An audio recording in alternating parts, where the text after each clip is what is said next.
നമസ്കാരം. T V ന്യൂവിൻ്റെ inside out എന്ന പരിപാടിയിലേക്ക് സ്വാഗതം.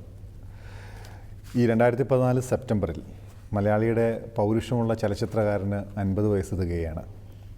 ഈ ഒരു ഭാരതീയ ജീവശാസ്ത്രമൊക്കെ വെച്ച് നോക്കിയാൽ പുരുഷനൊരു ഇരുത്തം വരുന്ന പ്രായമാണത്. നമ്മുടെ ഒരു ചിന്തയിലും മനസ്സിലും വാക്കിലും നമ്മുടെ പ്രവൃത്തിയിലും ഒക്കെ ഈ കാലം വരുത്തുന്ന ഋതുമാറ്റങ്ങളെ ഒരു മനുഷ്യനെന്ന നിലയ്ക്ക് എങ്ങനെയാണ് അംഗീകരിക്കുന്നത്, കാണുന്നത്? ഒരു വ്യക്തി എന്ന നിലയിൽ എനിക്ക് സംഭവിക്കുന്ന മാറ്റങ്ങൾ, അല്ലെങ്കിൽ എനിക്ക് ചുറ്റും ഭാഗത്ത് പറഞ്ഞതുപോലെ നമ്മുടെ ചുറ്റിലും നടക്കുന്ന മാറ്റങ്ങളൊക്കെ ഒരു ചലച്ചിത്ര പ്രവർത്തകൻ എന്ന നിലയിൽ നമ്മൾ ചെയ്യുന്ന സിനിമകൾ, അല്ലെങ്കിൽ നമ്മൾ ചെയ്യാൻ ആഗ്രഹിക്കുന്ന സിനിമയും പ്രേക്ഷകനും തമ്മിലുള്ള ബന്ധം, സിനിമയുടെ സ്വഭാവം എന്നെ സംബന്ധിച്ചിടത്തോളം പറയുകയാണെങ്കിൽ പല ജനുസിൽപ്പെട്ട സിനിമകളിലൂടെ കടന്നു വന്നിട്ടാണ് ഞാനിവിടെ നിൽക്കുന്നത്. ഈ കാലത്ത് 2014 നിൽക്കുമ്പോൾ ഈ പ്രേക്ഷക പങ്കാളിത്തം എന്ന് പറയുന്നത്, ഓഡിയൻസ് പാർട്ടിസിപ്പേഷൻ എന്ന് പറയുന്നത് കുറച്ചുകൂടി ശക്തമായി തെളിഞ്ഞ് കാണുന്നൊരവസ്ഥയാണ് ഞാനിന്ന് കാണുന്നത്. ഇടയിലത് നഷ്ടപ്പെട്ടു പോയിട്ടുണ്ട്. സിനിമാക്കാരൻ അവൻ്റെ പ്രോഡക്റ്റിലൂടെ എന്തു നൽകുന്നു അതിനെ സ്വീകരിക്കാൻ ബാധ്യസ്ഥനായ ഒരവസ്ഥയിൽ നിന്നും പ്രേക്ഷകൻ കുതറി മാറി തുടങ്ങിയിരിക്കുന്നു. അത് വളരെ അധികം ആരോഗ്യകരമായ ഒരു പ്രവണതയിലേക്ക് എത്തി നിൽക്കുന്നു. 2014 സിനിമാക്കാരനായി ഇവിടെ നിൽക്കാൻ അനുവദിച്ച് തന്നിട്ടുള്ള കാലത്തിൻ്റെ ഒരു സൗമനസ്യമുണ്ടല്ലോ, അതിനോട് ആദരപൂർവ്വം നന്ദി പറഞ്ഞുകൊണ്ട് ആ പ്രവർത്തനത്തിനോട് നീതി പുലർത്താൻ കഴിയുമോ ഇല്ലയോ എന്നുള്ള ആശങ്ക തന്നെയാണ് ഇപ്പോഴും ഈ സമയത്ത് ഉള്ളിലുള്ളത്. 87 എഴുതാപ്പുറങ്ങൾ എന്ന് പറഞ്ഞൊരു സിനിമയിലൂടെ ഒരു പത്രമാധ്യമ പ്രവർത്തകൻ്റെ റോളിൽ, അതിനകത്ത് സ്വയം പരിചയപ്പെടുന്നതാണെങ്കിൽ മാതൃഭൂമിയുടെ ഒരു സബ് എഡിറ്റർ ട്രെയിനിയായി രമാനന്ദൻ രാജലക്ഷ്മി എന്ന അക്കാഡമി അവാർഡ് വിന്നറെ ഇൻ്റർവ്യൂ ചെയ്യാൻ ചെല്ലുന്നുണ്ട്. അതിലുണ്ട് ഈ എഴുത്തിൻ്റെ സ്പാർക്ക് എന്നൊക്കെ പറയുന്നുണ്ടല്ലോ, അതെന്താണ് എന്നാണ് ചോദ്യം. തികച്ചും അക്കാലത്തെ ടിപ്പിക്കൽ ഒരു പത്രക്കാരൻ്റെ ജുബയും തോൾസഞ്ചിയും ചെറിയ താടിയും കണ്ണാടിയും ഒക്കെ ഒരു വേഷം. അന്ന് എപ്പോഴെങ്കിലും ആലോചിച്ചിരുന്നോ, ആ റോളിൽ നിൽക്കുമ്പോൾ അല്ലെങ്കിൽ ആ സിനിമയുമായി സഹകരിക്കുമ്പോൾ ഇത് കേരളത്തിലെ മലയാളിയുടെ സിനിമാ ജീവിതത്തിലേക്കുള്ളൊരു എൻട്രിയാണ് എന്നൊരു കാൽക്കുലേഷനോട് കൂടിയാണോ അന്ന് തുടങ്ങിയത്? ഒരിക്കലും അല്ല. അതൊക്കെ യാദൃശ്ചികം എന്ന് വെച്ചാൽ, തിരുവനന്തപുരത്ത് ജീവിതകാലത്ത് അലക്സ് കടവിൽ എന്ന് പറയുന്ന അലക്സ് മരിച്ചു. അലക്സിൻ്റെ വീട്ടിൽ താമസിക്കുന്ന ദിവസങ്ങൾ എപ്പോഴാണ് എനിക്കങ്ങനെ ഒരു ഫോൺ നമ്പറോ പ്രത്യേകിച്ചൊരു മേൽവിലാസമോ ഒന്നും, ഒരു വാസസ്ഥലമോ തിരുവനന്തപുരത്ത് ഇല്ലാത്തൊരു കാലം. അവിടേക്ക് വന്നൊരു ഫോൺ കോളാണ്. അത് നടൻ മുരളിയാണ് അലക്സിനോട് രഞ്ജിയെ ഒന്ന് കാണണം, സിബി രഞ്ജിയെ അന്വേഷിക്കുന്നുണ്ട്. അപ്പോൾ സിബി മലയിലും ലോഹിതദാസും ചെയ്തൊരു സിനിമയാണ്. ആ കാലങ്ങളിൽ എൻ്റെ മനസ്സിൽ സിനിമ ഉണ്ടായിരുന്നു ചോദിച്ചാൽ ഇല്ലയെന്നേ പറയാൻ പറ്റുള്ളൂ. അന്ന് എൻ്റെ പല മുതിർന്ന സഹപാഠികൾ, ഒരേ വിദ്യാലയത്തിൽ പഠിച്ച അർത്ഥത്തിൽ സഹപാഠികളായിട്ടുള്ള പലരും തിരുവനന്തപുരം ദൂരദർശനിലെ ജോലിയിൽ പ്രവേശിച്ചിരിക്കുന്നു. ശ്യാമപ്രസാദ്, ദിലീപ്, വേണുഗോപാൽ, രാധാകൃഷ്ണൻ, വിൽസൺ എന്നൊക്കെ പറഞ്ഞു, ജയകുമാർ. അപ്പോൾ അവരുടെയൊക്കെ ജൂനിയറായിട്ട് വന്നിട്ടുള്ള ഞാനും സ്വാഭാവികമായി പ്രതീക്ഷിക്കുന്നത് ദൂരദർശനിലെ ഒരു ജോലിയെ. അതിനുള്ളെവിടെയാണ് അത് ലഭിക്കാതെ പോവുകയും സിനിമയിലേക്ക് അറിയാതെ തന്നെ. ഇന്ന് എനിക്ക് തോന്നുന്നത് ഇപ്പോൾ ആ പ്രായത്തിലുള്ള പല ചെറുപ്പക്കാരെയും ഞാനിന്ന് കാണുന്നുണ്ട്.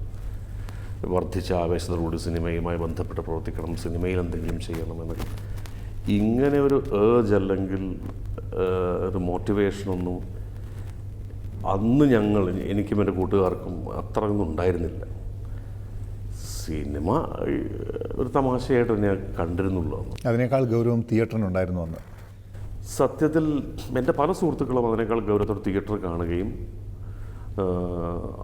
ഇന്നും അതിൽ തന്നെ തുടർന്ന് പ്രവർത്തിക്കുകയും ചെയ്യുന്നുണ്ട്. സിനിമ ഒരിക്കലും അവരുടെ തട്ടകമാണെന്നോ മാധ്യമമാണെന്നോ വിശ്വസിക്കാത്ത ആൾക്കാരുണ്ട്. പക്ഷേ എന്നെ മാത്രം അന്ന് സാമ്പത്തികമായ ഒരു സെക്യൂർഡായിട്ടുള്ള ഒരു സ്പേസ് ആയിരുന്നു ഞാൻ അന്വേഷിച്ചിരുന്നത്. അവിടെ നിന്നുകൊണ്ട് ചെയ്യാവുന്ന കാര്യങ്ങൾ എന്തൊക്കെയാണെന്നുള്ളതായിരുന്നു. കാലഘട്ടത്തിനനുസരിച്ചുള്ളൊരു സ്വയം പുതുക്കൽ വന്നിടത്താണ് രഞ്ജിത്ത് എന്ന ചലച്ചിത്രകാരൻ്റെ വിജയവും മലയാളിയുടെ ഏറ്റവും വലിയ അനുഗ്രഹവും അങ്ങനെ തന്നെ പറയേണ്ടി വരും. കാരണം തുടക്കകാലം ഈ 87 മുതൽ 92 വരെ ഇപ്പം നമ്മുടെ പെരുവണ്ണാപുരത്തെ വിശേഷങ്ങളാണെങ്കിലും ജോർജ് കുട്ടി കെയർ ഓഫ് ജോർജ് കുട്ടി പോലെ ഒരു ബഡ്ജറ്റ് സിനിമകളാണ്. അതും കൂടുതലും കമലുമാണ് അതിനകത്തെല്ലാം സംവിധായക റോളിൽ വന്നതും. കമലുമാണ്, ജയറാമുമാണ്. അതിനുശേഷം ഏതാണ്ട് ഭാഷയും നമ്മുടെ ഒരു ശൈലിയും മാറുന്നു. ജോണി വാക്കർ വരുന്നു, നീലഗിരി വരുന്നു, അതോടുകൂടി ശൈലി മാറുന്നുണ്ട്.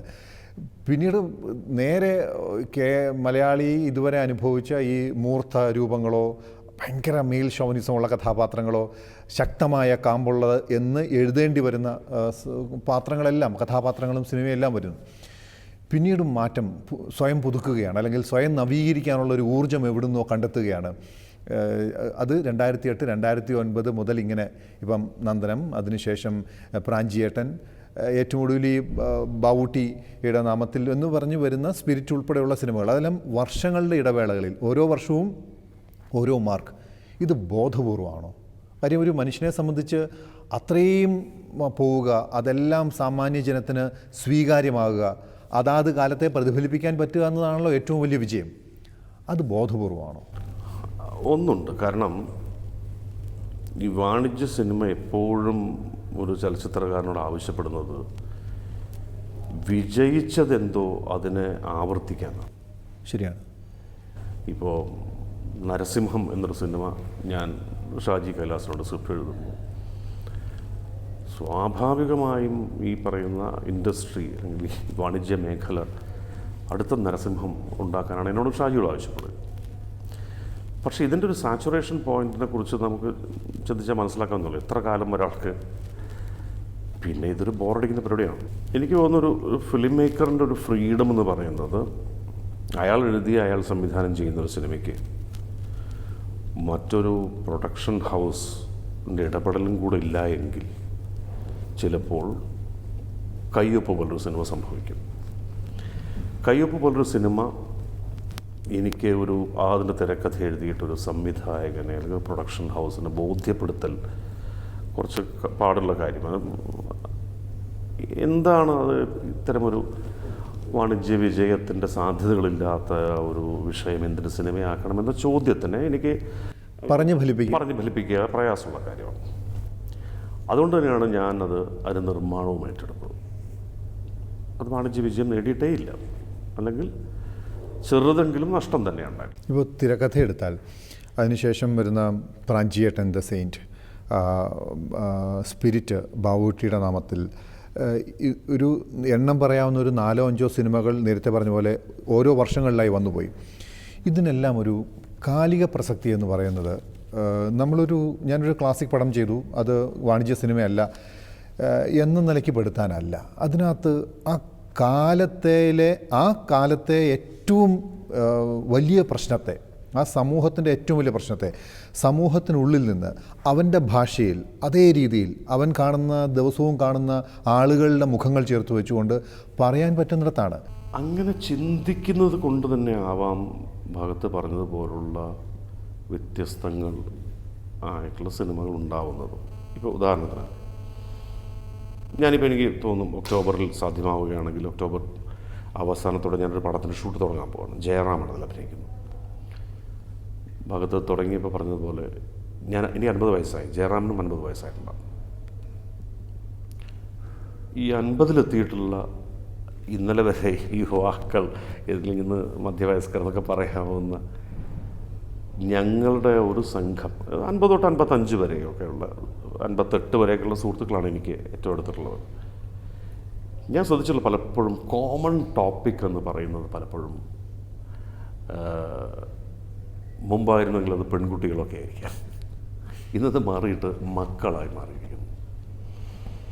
മക്കളുടെ പഠനം, പഠിത്തത്തിൻ്റെ പ്രശ്നങ്ങൾ, അല്ലെങ്കിൽ അവരുടെ ആറ്റിറ്റ്യൂഡ്, അവരുടെ ശീലങ്ങൾ, ഇതൊക്കെ കൂടുതൽ ചർച്ചയ്ക്ക് വിഷയമാവുന്നുണ്ട്.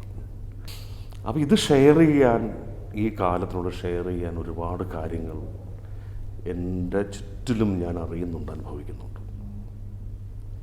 അപ്പോൾ ഇതൊരു സിനിമാ കഥയായിട്ടല്ല തുടങ്ങുന്നത്. അതിലേക്കാണ് അതിൻ്റെ ഒരു സ്ട്രക്ചർ ഫോം ചെയ്ത് വരുമ്പോൾ അതിലെ കഥാപാത്രങ്ങളുടെ ഒരു സ്വഭാവം ഒക്കെ ഏതാണ്ട് പൂർണ്ണമാകുമ്പോഴാണ് ഒരു കാസ്റ്റിംഗ് ഉണ്ടാവുന്നത്.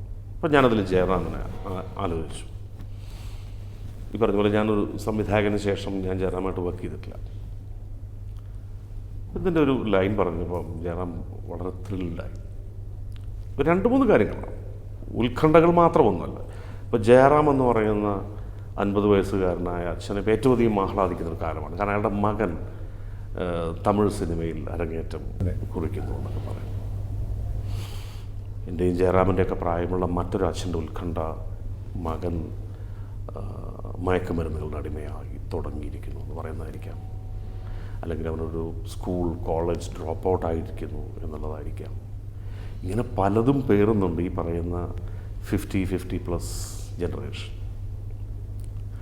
അപ്പോൾ അതുമായി ബന്ധപ്പെട്ട എന്തെങ്കിലും സമൂഹത്തിനോട് സംസാരിക്കാൻ ഉണ്ട് എന്ന തോന്നൽ മാത്രമേ അങ്ങനെ സിനിമയുള്ളൂ. അല്ലാതെ ഒരു നിർമ്മാതാവ് വന്നിട്ട് എനിക്ക് ജയറാമിൻ്റെ ഡേറ്റ് ഉണ്ട്, നമുക്കൊരു സിനിമ ചെയ്യാമെന്ന് പറഞ്ഞാൽ ഒരു സിനിമ എന്നെ സംബന്ധിച്ചിടത്തോളം സാധ്യമാവില്ല. രഞ്ജിത്ത് എന്ന എഴുത്തുകാരൻ്റെയും തിരക്കഥാകൃത്തിൻ്റെയും സംവിധായകൻ്റെയും സിനിമകളിലൂടെ തുടക്കം മുതൽ ഇങ്ങനെ വരുമ്പോൾ പൗരുഷമുള്ള കഥാപാത്രങ്ങൾ വന്നു, ഗ്രാമകഥകൾ പറഞ്ഞ സിനിമകൾ വന്നു. പൗരുഷമുള്ള കഥാപാത്രങ്ങളിലോ സിനിമകളിലോ ഒക്കെ അതതിൻ്റെ ഹീറോയിസത്തിൻ്റെ അങ്ങേയറ്റമാണ്. അതിനപ്പുറം ഇനി പറയാനില്ലാത്ത തരത്തിൽ കാണിച്ചു കൊടുത്തു കഴിഞ്ഞു. പക്ഷേ ഇവിടെയെല്ലാം അതിനപ്പുറം ക്ലാസിക്കായിട്ട് നിൽക്കുന്നത്, അല്ലെങ്കിൽ ഒരു സ്റ്റഡി കേസ് ആകുന്നത് അതിനകത്തെല്ലാം വന്നു പോകുന്ന സ്ത്രീ കഥാപാത്രങ്ങളാണ്.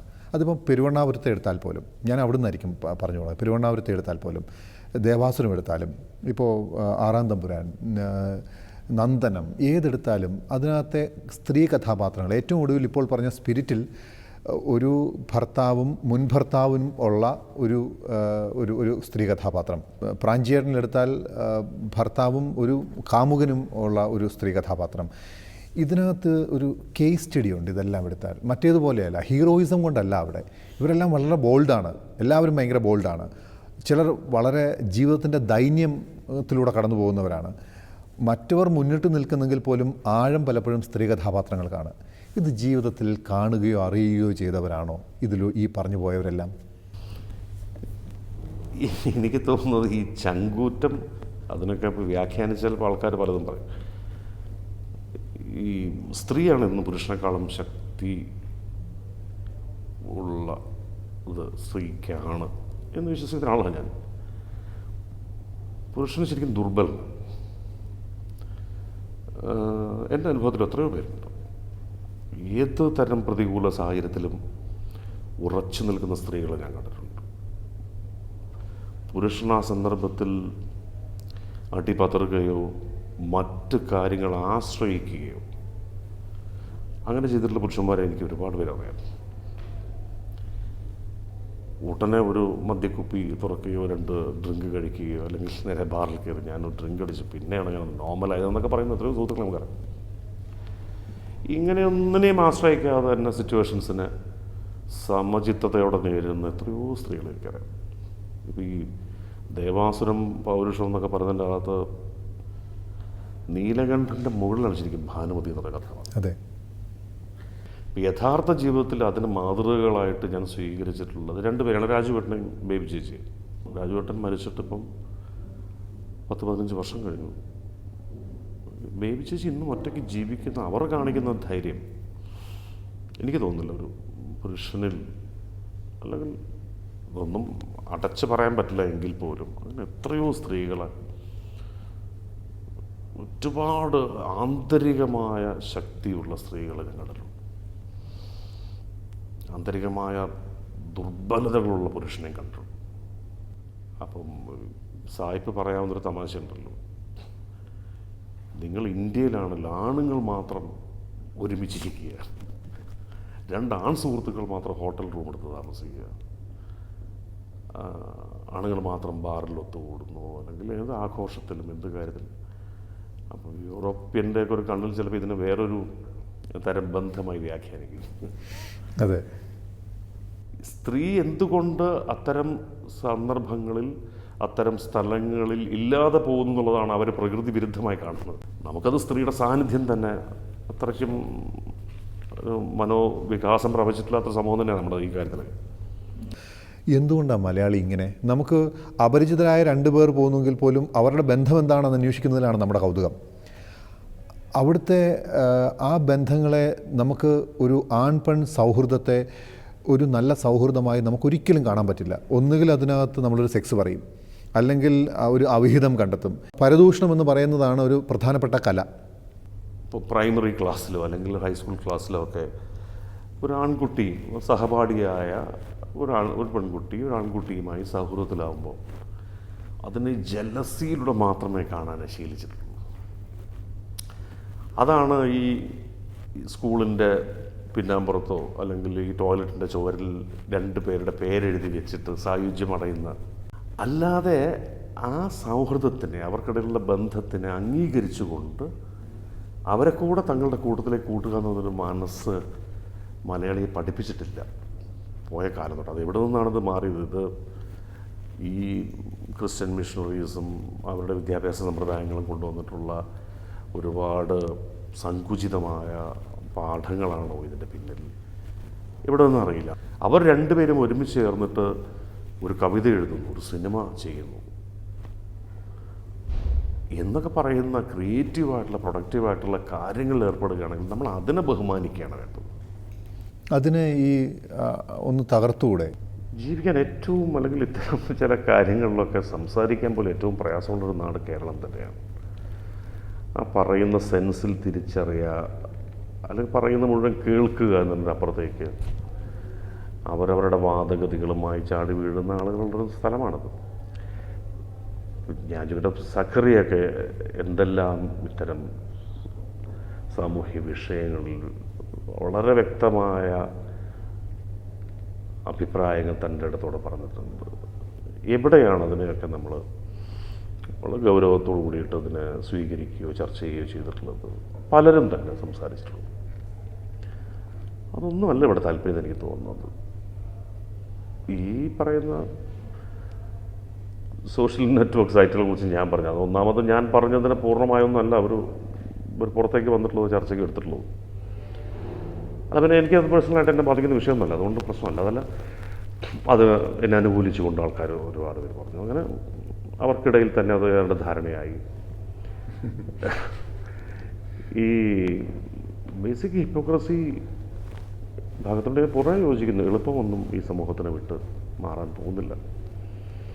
അതുണ്ട്. അത് എത്രയോ വർഷമായി ജീനുകളിലൂടെ ഇതിങ്ങനെ ക്യാരി ചെയ്യുന്നുണ്ട് മലയാളി എന്ന് എനിക്ക് തോന്നുന്നു. അത് അങ്ങേയറ്റത്തെ ഭാഷയിൽ നിന്നുകൊണ്ട് പറയാൻ കരുത്തുള്ള അങ്ങേക്കെതിരെ പോലും ഉണ്ടായി. പറയുമ്പോൾ ഏത് അമ്മയെ തല്ലിയാലും 2 പക്ഷം എന്ന് പറയുന്നൊരു നാടാണ്. ഇത്തരം പഴഞ്ചൊല്ല് പോലും എനിക്ക് തോന്നുന്നു ലോകത്തിൻ്റെ മറ്റു ഭാഗത്തുണ്ട്. ആരെങ്കിലും അമ്മയെ തല്ലും, അപ്പോൾ അതുപോലുള്ളത് കേരളത്തിലാണ്. അപ്പോൾ ഇവിടെ അത് സംഭവിക്കും. എനിക്കെതിരെ രംഗപ്രവേശം ചെയ്യുക എന്നുള്ളതല്ല, പറഞ്ഞതിൽ കാര്യമുണ്ടോ, അങ്ങനെ സംഭവിക്കുന്നുണ്ടോ? അപ്പം ചിലരൊക്കെ രംഗത്തിറങ്ങിയിട്ടല്ല ഞാൻ ഇതിനൊന്നും പിന്നെ നിരന്തരമായ ഉത്തരം കൊടുക്കേണ്ട കാര്യമൊന്നുമില്ല. ഈ മദ്യ നിരോധനം പ്രായോഗികമാണോ കേരളത്തെ പോലൊരു സംസ്ഥാനത്ത്? ഭാഗത്ത് എത്രയോ വർഷങ്ങളായി ഇവിടെ ഈ ബാറുകളിലൂടെയും സർക്കാർ ഔട്ട്ലെറ്റുകളുടെയും ഗവൺമെൻറ് സീല് ചെയ്ത് ടാക്സ് ഈടാക്കി വൻ വില ഈടാക്കി നൽകിക്കൊണ്ടിരുന്ന മദ്യം കഴിച്ച് വളർന്ന് ശീലിച്ച് വളർന്നിട്ടുള്ളൊരു ഒരു വലിയ സമൂഹം ഇതിനകത്തുണ്ട്. ഒരു സുപ്രഭാതത്തിൽ മദ്യം തരില്ല എന്ന് പറഞ്ഞാൽ ശരി, നാളെ തൊട്ട് മദ്യപിക്കില്ല, കാരണം ബാറില്ലല്ലോ എന്ന് ചിന്തിക്കുകയാണോ മനുഷ്യൻ ചെയ്യുക?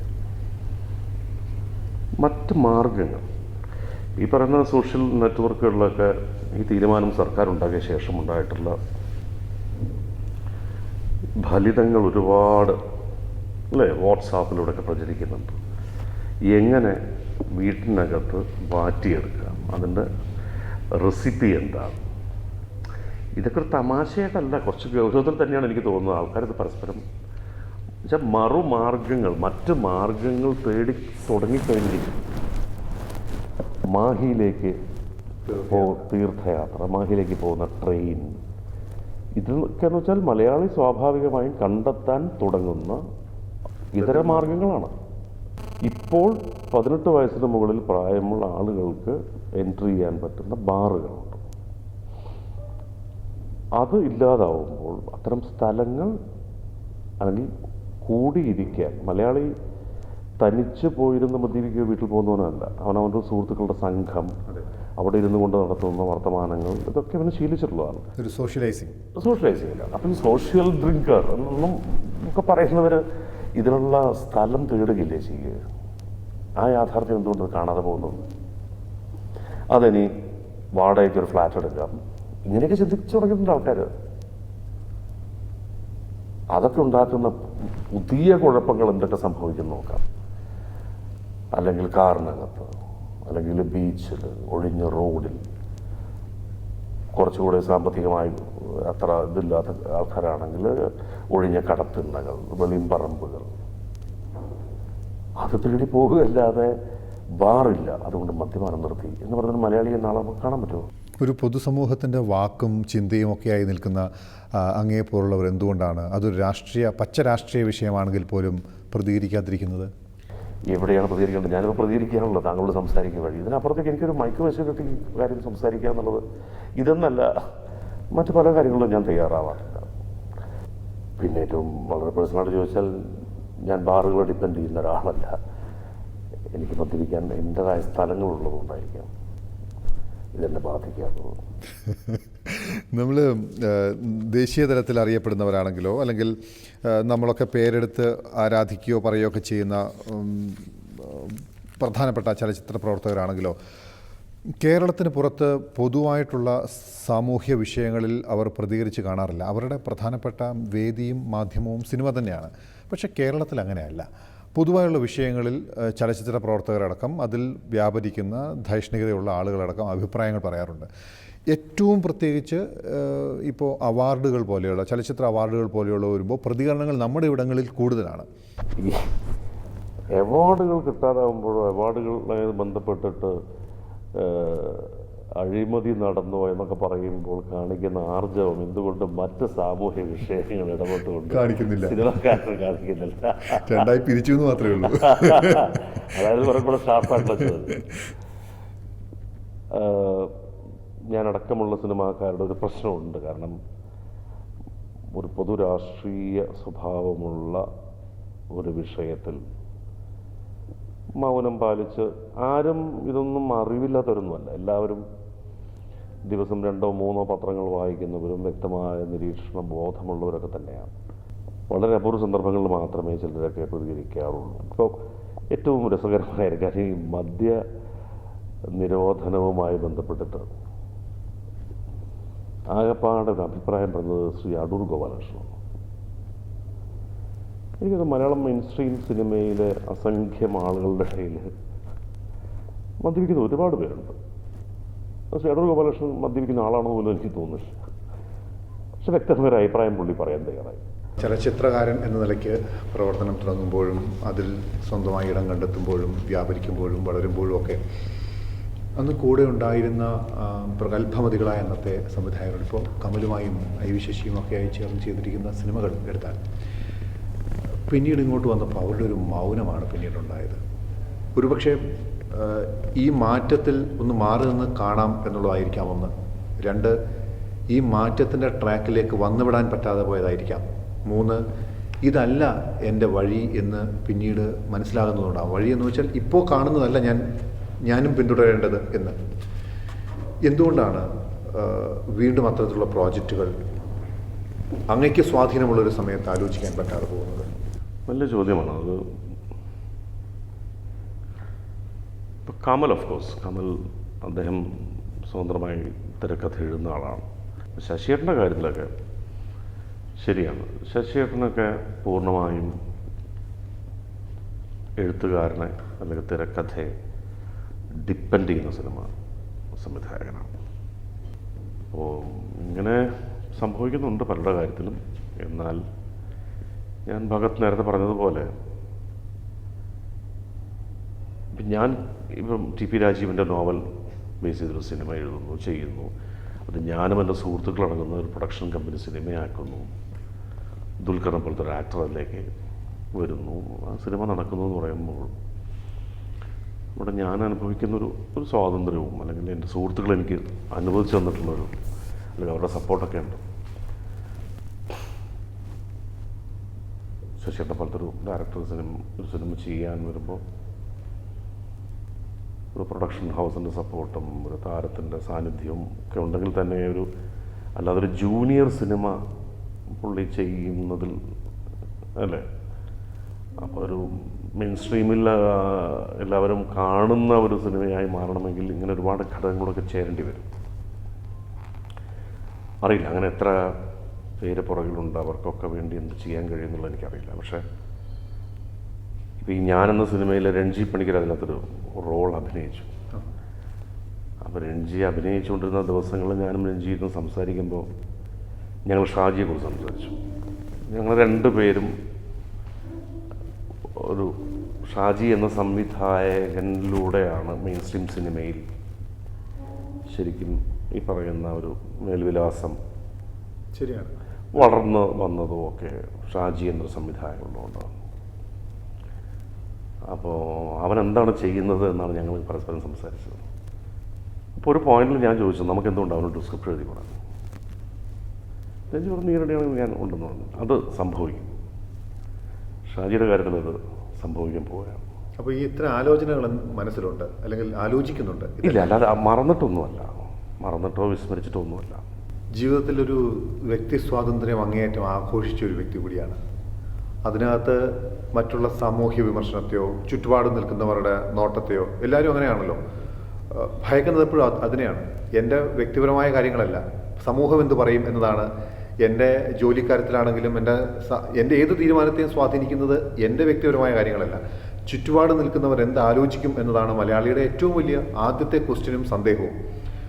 അതിനെയൊക്കെ അതിൻ്റെ അർഹിക്കുന്ന അവജ്ഞയോടെ തള്ളിക്കളഞ്ഞ് മുന്നോട്ട് പോയ ഒരു വ്യക്തിയാണ് ജീവിതത്തിൻ്റെ ഒരു ഏറ്റവും പ്രധാനപ്പെട്ട കാലത്തും. ജീവിതത്തെ എങ്ങനെയാണ് സ്വയം കാണുന്നത് ഇപ്പോൾ ഈ അവസ്ഥയിൽ? ഈ പറഞ്ഞതുപോലെ തന്നെയാണ്, അർഹിക്കുന്ന അവജ്ഞയോടുകൂടി തള്ളേണ്ടതിനെ തള്ളിയും, എന്നാൽ സ്നേഹവും വാത്സല്യവും തരുന്ന എല്ലാവരെയും ആദരിച്ചും അവരുടെ വാക്കുകൾ കേട്ടും തന്നെയാണ് ജീവിക്കുന്നത്. ഞാൻ എൻ്റെ അമ്മയെ അനുസരിക്കുന്നതാണ് ഇപ്പോഴും. പിന്നെ വ്യക്തി എന്ന നിലയിൽ എൻ്റെ ജീവിതത്തിൻ്റെ അകത്ത് കടന്നു കയറി ഞാൻ എന്ത് ചെയ്യുന്നു, ഞാൻ ആർക്കൊപ്പം എവിടേക്ക് യാത്ര ചെയ്യുന്നു, ആർക്കൊപ്പം എന്ത് ചെയ്യുന്നു എന്നൊക്കെ പറയുന്ന അത്തരം കാര്യങ്ങളൊന്നും മറ്റാർക്കും, അത് ഒരു ക്രൈം അല്ലാത്തിടത്തോളം കാലം അതിലേക്ക് നീളുന്ന ഒരു നോട്ടവും അല്ലെങ്കിൽ അതിലേക്ക് വീഴുന്ന ഒരു കമൻറ്റും എന്നെ ബാധിക്കുന്ന വിഷയമല്ല. കാരണം നമ്മളിപ്പോൾ നിൽക്കുന്ന കോഴിക്കോട്, അങ്ങനെയൊക്കെയുള്ള ആൾക്കാർ ജീവിച്ചിരുന്ന മണ്ണാണ്. പിന്നെ ഒരു പരിധിക്കപ്പുറത്തേക്ക് വ്യക്തിയെ നിരീക്ഷിക്കുകയോ അയാളെ പിന്തുടരുകയോ ചെയ്യാതിരിക്കുകയാണ് നല്ലത്. അയാളിൽ നിന്നും വരുന്നത് എന്താണ്, അതെന്ത് പ്രോഡക്റ്റ്, അത് സിനിമയാവട്ടെ, കഥയാവട്ടെ, കവിതയാവട്ടെ, അതിന് മൂല്യമുണ്ടോ എന്ന കാര്യത്തിൽ മാത്രം രഞ്ജിത്തിൻ്റേത് എന്ന് അടയാളപ്പെടുത്തിയ ആ ശ്രേണിയിലുള്ള ചിത്രങ്ങൾക്ക് ഇനി ഒരു തുടർച്ചയുണ്ടോ? ഇപ്പൊ ദേവാസുരം, ആറാം തമ്പുരാൻ, രാവണപ്രഭു, ആ ലൈനിലേക്ക് ഇനി ഒരു പോക്കില്ല. ഇനിയുള്ളത് ഈ ഉത്തരവാദിത്വമാണ്. ഇനി അങ്ങനെ എത്രയോ സാധ്യതയില്ല എന്നതാണ്. ഇല്ല, എന്നെ അത് തൃപ്തിപ്പെടുത്തുന്നു, ബാധിക്കുന്നില്ല. എന്നെ അത് ഒട്ടും ഞാനൊരു രസം കണ്ടെത്തുന്നില്ല, അതെന്നെ മോട്ടിവേറ്റ് ചെയ്യുന്നില്ല, അത് വേറെ കാര്യം. പിന്നെ എത്ര കാലം സിനിമ എന്നുള്ള ചോദ്യം പോലും ഇല്ല. സിനിമ എപ്പോൾ വേണമെങ്കിലും,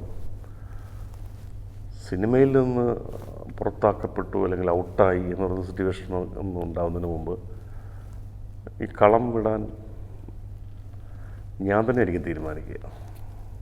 അങ്ങനൊരു പ്ലാനും ഉണ്ട്. അപ്പോൾ അങ്ങനെ ഉണ്ടാവും, അത് അധികം വൈകാതെ അങ്ങനെ സംഭവിക്കും. കാരണം എനിക്ക് പറയാനുള്ളത് കഴിയുന്നു. അതെ, അല്ലെങ്കിൽ എനിക്ക് പറയാനുള്ളത് അല്ലെങ്കിൽ ഞാൻ പറയാൻ ആഗ്രഹിച്ചത് എന്നേക്കാൾ ഫലവത്തായ രീതിയിൽ മറ്റാളുകൾ പറയുന്നുണ്ട്, പറയാൻ ശ്രമിക്കുന്നുണ്ട്, പറയട്ടെ എന്ന് പറയുന്നിടത്തും നമുക്ക് മാറാമല്ലോ. അങ്ങനെ ഈ നിത്യവാസുദേവനാരൊക്കെ അനുഭവിക്കുന്നൊരു വിശ്രാന്തി ഉണ്ടല്ലോ. അദ്ദേഹം ഈ വിജയത്തിൻ്റെ അല്ലെങ്കിൽ ഇതിൻ്റെയൊക്കെ കൈലാസം കീഴടക്കിയിട്ടാണെങ്കിൽ പോലും സിനിമ, അപ്പോൾ ഞാൻ അദ്ദേഹത്തോട് ചോദിച്ചിട്ടുണ്ട്, എന്താണ് എഴുത്ത്? സിനിമയൊന്നും മനസ്സിലില്ല, പുള്ളി പറഞ്ഞിട്ടുള്ളൊരു കാര്യമുണ്ട്. മുൻപൊക്കെ യാത്ര ചെയ്യുമ്പോഴും വായിക്കുമ്പോഴും ചില തോട്ടുകൾ ഇങ്ങനെ വരുമ്പോൾ ഇതിൻ്റെ സിനിമാ സാധ്യത എന്താണെന്ന് അന്വേഷിക്കുന്നൊരു മനസ്സുണ്ടായിരുന്നു. ഇപ്പം അതില്ലാതായിട്ടുണ്ടെന്ന് പറഞ്ഞു. ഇത് കുറച്ച് കഴിയുമ്പോൾ തീരേണ്ടതാണ് എല്ലാവരിലും. എല്ലാ കാലവും ഒരാൾ ഒരേപോലെ സ്ഥലത്തും നിൽക്കുന്നുണ്ടല്ലോ. വളരെ നന്ദി രഞ്ജിത്ത് ഇത്രയും സംസാരിച്ചതിന്. Thank you.